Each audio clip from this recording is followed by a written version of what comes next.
నమస్కారం మేడం. నమస్తే అండి.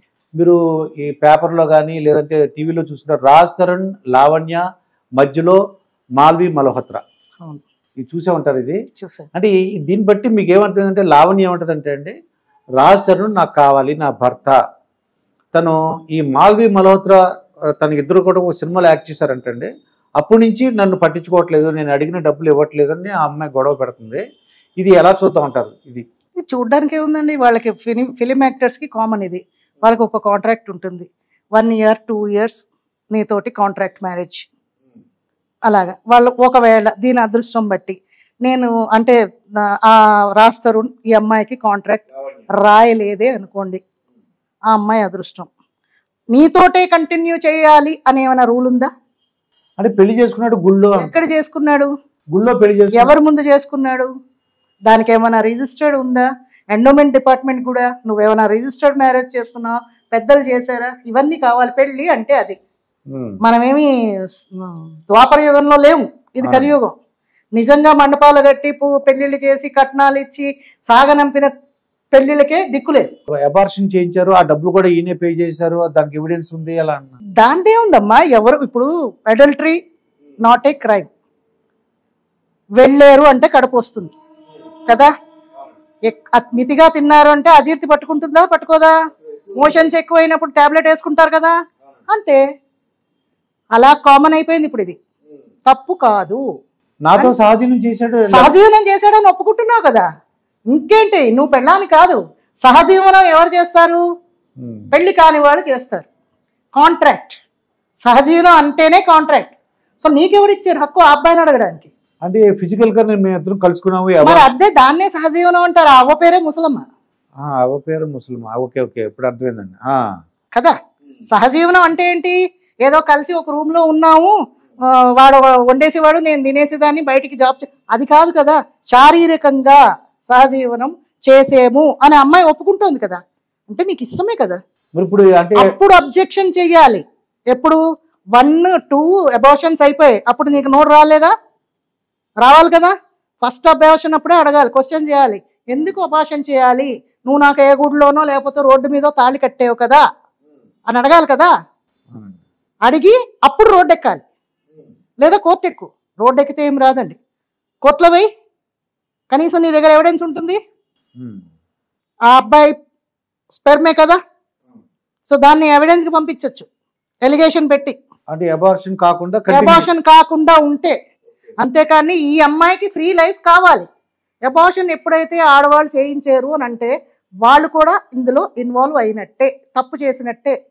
నువ్వు నిజంగా మదరు కావాలి, నిజంగా వాడు భార్యగా ఉండాలి అని అనుకునేటప్పుడు అబార్షన్ చేయించకూడదు. ఏదైతే అది చేస్తా, అబార్షన్ చేయించను అనే రైట్స్ నీకున్నాయి.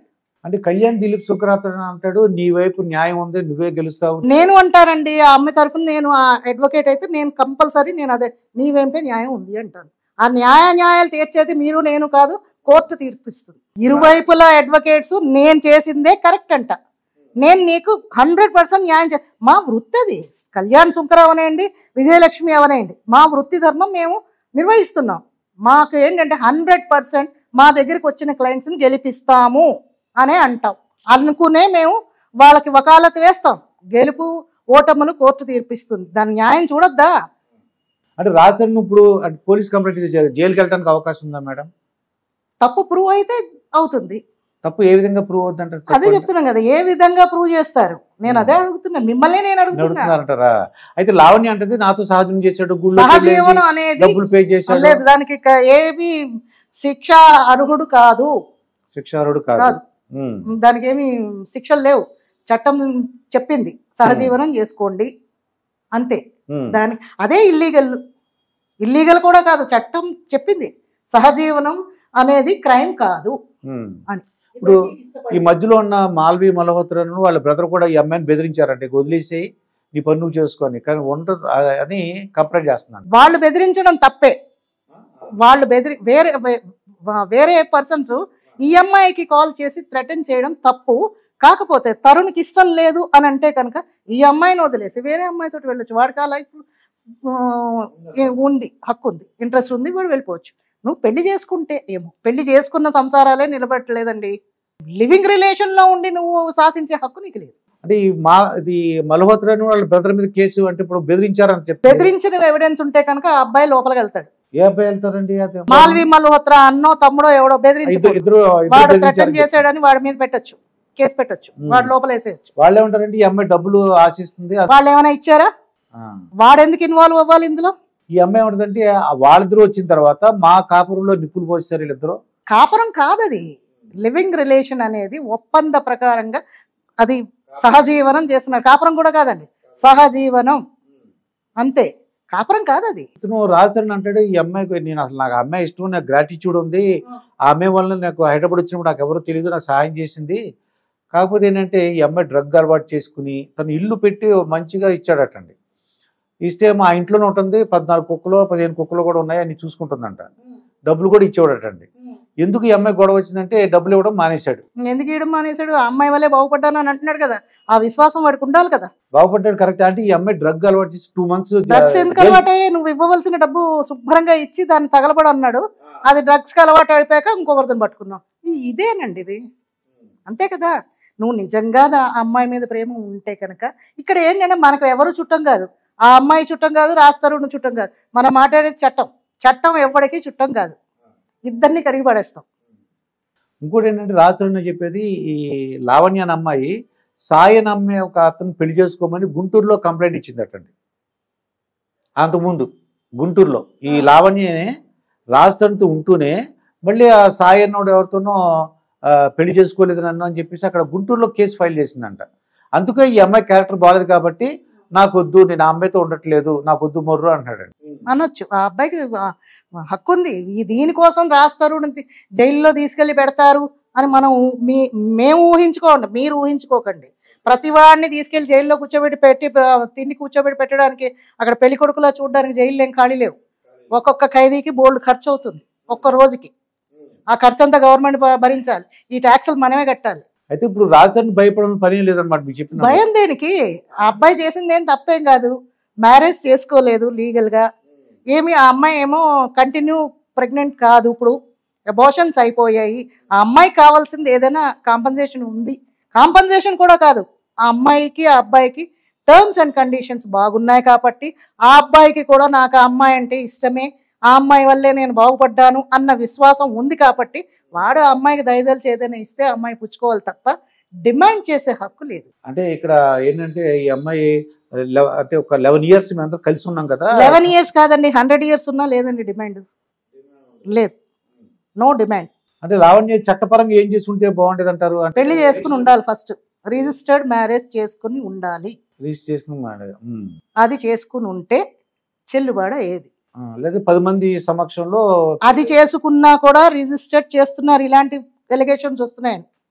మనం పెద్దలు చేసిన పెళ్లిళ్ళు కూడా రిజిస్టర్డ్ ఎందుకు చేస్తున్నారంటే ఇలాంటివి ఏమైనా సమస్యలు వస్తే వాళ్ళ ఆస్తుల్లోని వాటిల్లోని వాటా రావడానికన్నా, లేకపోతే ఏదైనా పెన్షన్స్ ఏమైనా రావాలన్నా, లేదా జాబ్ రావాలన్నా ఇవి అవసరం కాబట్టి మ్యాండేటరీ రిజిస్టర్డ్. అంటే ఈ లావణ్యం ఏమంటుందంటే ఇన్నాళ్ళు ఇతను నమ్ముకుని ఉన్నాను, ఒక ఫేమస్ హీరో కదా, నా జీవితం బాగుంటున్నప్పుడు నేను నాకు జాబ్ ఏం లేదు, ఏమీ లేదు, నాకు ఇబ్బందిగా ఉంది. అది ఆమె సొంత విషయం అండి, ఆమె జీవితం బాగుండాలి అని అనుకుంటే అతను చెప్పినట్టు విని ఉంటే రోడ్డు ఎక్కేదాను కాదు. నేను చెప్పే సజెషన్ అదే. ఇప్పుడు డిమాండ్ చేయడానికి నాకు డిమాండ్ ఎవడు చేయలేడు, సొంత పెళ్ళమే చేయడానికి లేదు డిమాండ్. కట్టుకున్న పెళ్ళం భర్త ఆస్తిలో నాకు ఇంత ఇయ్యి అని అడుక్కునే సౌభాగ్యం ఇవ్వలేదు కోర్టు. ఓకే అండి. సో లివింగ్ రిలేషన్షిప్ కి ఎక్కడ ఉందండి దిక్కు?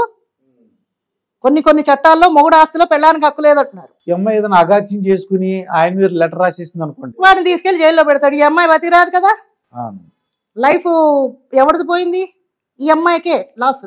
అసలు మీడియా దాకా రాకుండా మీరిద్దరు కూర్చొని నన్ను ఇలాగ ఎందుకు చేస్తున్నావు అని అడిగి ఆ అబ్బాయి ఏదైనా ఇచ్చి తీసుకోవాలి, అంతేకాని బలవంతంగా ఏ కాపురం చేయించలేదు.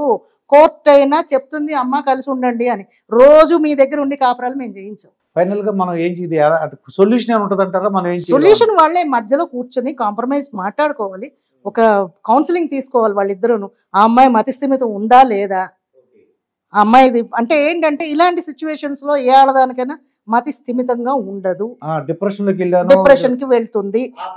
నేను వెళ్ళాను అని చెప్తే ఒప్పుకోదండి చట్టం. నీకు తగిన సర్టిఫికెట్స్ ఉన్నాయా, అది కావాలి. దానికి కూడా మీరు ఇష్టం వచ్చినట్టు డాక్టర్ దగ్గరికి వెళ్ళి నా ఫ్రెండ్ ఎవడో ఉన్నాడు వాడు ఇచ్చాడు కోన్ కిస్కా గొట్టంగాడు సర్టిఫికేట్ అంటే నమ్మదు. దానికి కొన్ని రూల్స్ ఉన్నాయి. గవర్నమెంట్ హాస్పిటల్కి వెళ్ళాలి, మేము చెప్పిన హాస్పిటల్కి వెళ్ళాలి, అక్కడ టెస్ట్లు అవి జరిగిన తర్వాత డిప్రెషనా లేకపోతే ఏమైనా షాక్ ఉందా ఇవన్నీ కోర్టు నిర్ణయిస్తుంది. అంతేగాని ఎవరికి పడితే వాళ్ళు జడ్జి చేయకూడదు. నీకు కోర్టు ఎందుకు? దీన్ని బట్టి సినిమా యాక్టర్లు కానీ మామూలుగా సామాన్య ప్రజలు కానీ, సినిమా యాక్టర్లు మనుషులే, వాళ్ళు కూడా మనుషులే. ఇది మనుషులకే మనకి వచ్చిన చట్టాలు. యాక్టర్స్ అవనేయండి, డాక్టర్స్ అవనేయండి, లాయర్స్ అవనేయండి, ఎవరిదైనా సమస్యే. ఆ సమస్య పరిష్కరించేది కోర్టే. ఆ కోర్టు దాకా వెళ్ళాలి. ముందు వరకు వాళ్ళు ఏమైనా కావాలంటే పెద్దల సమక్షంలో చేసుకోవచ్చు. మా కోర్టుకే మీరు రావాలి అని మ్యాండేటరీ ఏం లేదు. మేము ఇరు వర్గాల పెద్దలు నిర్ణయించుకుని వాళ్ళ ఇళ్లల్లో తీర్పు చేసి ఉన్నాయి కదా, పెద్దల సమక్షంలో చేసుకునే తీర్పు కూడా చెల్లుతుంది. వాళ్ళిద్దరూ ఇష్టమైతే మేమెందుకు ఇంటర్ఫియర్ అవుతాం? కోర్టు ఏమీ ఇంటర్ఫియర్ అవ్వదు. ప్రతివాడు కోర్టుకు రావాలని ఏం లేదు. నేను అదే చెప్తున్నా, వాళ్ళిద్దరూ మాట్లాడుకోవాలి. అందుకని మీడియాకు వచ్చేసి వాడి మీద 4 రాళ్ళు విసిరేసి, ఈ అమ్మాయి మీద 2 రాళ్ళు విసిరేసి మధ్య వాళ్ళు క్లాప్స్ కొట్టుకుంటే అది చెల్లదండి. అది ఇదేంటంటే టైంపాస్ అంతే. అంటే రాజ్ తరుణ్ విషయం చెప్తుంటే, అంటే ప్రెస్తో మాట్లాడుతూ ఈ లావణ్య అమ్మాయి సెల్ ఫోన్లు బదులు కొట్టేసేది, టీవీలు బదులు కొట్టేది, ట్యాబ్లు అలా చెప్తున్నాడు. పిచ్చి పిచ్చిగా ఉంది అందుకు బాబోయ్ అని చెప్పేసి తన సొంత ఇంట్లో ఉన్న కూడా బయటకు వచ్చాడండి ఆ అమ్మాయికి వదిలేసి ఇల్లు. ఒకటండి, ఇవన్నీ అయిన తర్వాత ఎన్నో సవా లక్ష ఎలిగేషన్స్ చెప్తాడు. ఆ ఏడుపు ముందు ఏడవాలి కదా. ఇప్పుడు మనకి ఎవరు చుట్టం కాదు, ముందు చెప్పాలి కదా. ఈ అమ్మాయి బిహేవియర్ ఇలాగుంది, నేను ఈ అమ్మాయితో ఉండలేకపోతున్నాను అని నువ్వు ఎందుకు చెప్పలేదు? ఎవరో అమ్మాయి నీకు దొరికింది కాబట్టి, అది ఇప్పుడు ఈ విషయం బయటకు వచ్చింది కాబట్టి ఎందుకు చెప్తున్నావు? ముందే చెప్పాలి. నీలో తప్పు లేకపోతే, నువ్వు నీలో తప్పు ఉంది అంటే అది దాచిపెట్టావు అంటే దొరకనంతసేపు ఈ అమ్మాయి ఓకే. మీరు చూడడానికి, మీరు ఒక లాయర్ కాబట్టి, క్రిమినల్ లాయర్, చూడడానికి ఎలా ఉంది మేడం? అంటే ఇటువంటి ప్రాబ్లమ్స్ సొల్యూషన్ బయట ఇవ్వచ్చు అంటారా? మనం ఇవ్వచ్చండి. వాళ్ళు వచ్చి కౌన్సిలింగ్ మనం ఇవ్వచ్చు, కౌన్సిలింగ్ ఇవ్వచ్చు, అదేమో లేదు. వాళ్ళిద్దరూ వచ్చి కూర్చొని మాట్లాడాలి, కౌన్సిలింగ్ ఇవ్వచ్చు. మేము కౌన్సిలింగ్ ఇస్తారా? వాళ్ళిద్దరూ కలిసి ఉండడానికి 1000 ప్రయత్నాలు చేస్తాం మేము. ఎవరిని కోర్టు విడదీయదు. వాళ్ళకి ఇష్టమైతే, ఇష్టం లేకపోయినా భార్యాభర్తలు పిటిషన్ చేసుకుంటారు, మేము విడిపోతాము మాకు విడాకులు ఇచ్చేయండి అని.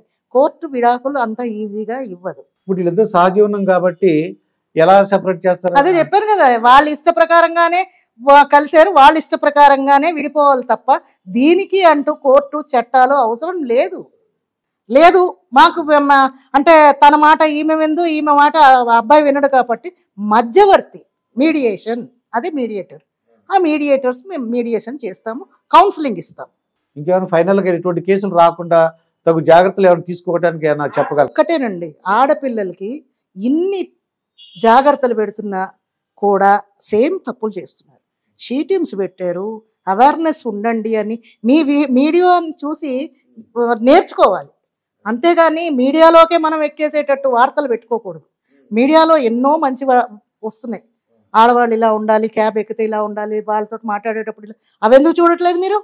మీకు ఇష్టం వచ్చినప్పుడేమో వాడి మీద ప్రేమ పుట్టేసింది, తర్వాత ఏమో వాడు మంచివాడు కాదు అని వదిలేస్తారు. ఇవన్నీ మన జాగ్రత్తల్లో మనం ఉండాలి. ఇప్పుడు నాకు కామెంట్స్ వస్తాయి, ఏం కాదు నీ వరకు వస్తే నువ్వేం చేస్తావు అని. నేను అక్కడి వరకు వెళ్ళను. ఓకే, తెలీదా అండి మనకి? అది నిప్పు, దాన్ని ముట్టుకుంటే కాలుతుంది. సో దూరంగా ఉండాలి. ఒకవేళ లేదు నాకు నిప్పు ఇస్తాము అని అన్నావు అనుకో, పక్కవాడిని పట్టుకొని నువ్వు చుట్టూ తిరుగుతావే తప్ప దాంట్లో గెంతితే ఇద్దరు వస్తారు. ఇవన్నీ కొన్ని పూర్వం నుంచి మనకు ఉన్నాయి జాగ్రత్తలు. ఆ జాగ్రత్తలు కూడా ఉంటే ఇద్దరు లైఫ్ ఈవేళ ఇలా ఉండేది కాదు. ఇదేంటంటే వాళ్ళు ఒకటి సామెత ఉందండి, మంచిగానో చెడుగానో ఫేమస్ అయిపోవాలి. ఇప్పుడు రాజు తరుణ్, ఆ అమ్మాయి పేరు ఏంటి, లావణ్య అన్నారా, ఆ లావణ్య న్యూసే తిరుగుతోంది. వాళ్ళు మీరు అనుకోకుండానే వాళ్ళు ఫేమస్ అయిపోయారు కదా. అయ్యారా లేదా? ఏదో ఒక రకంగా ఫేమస్ అయిపోతారు.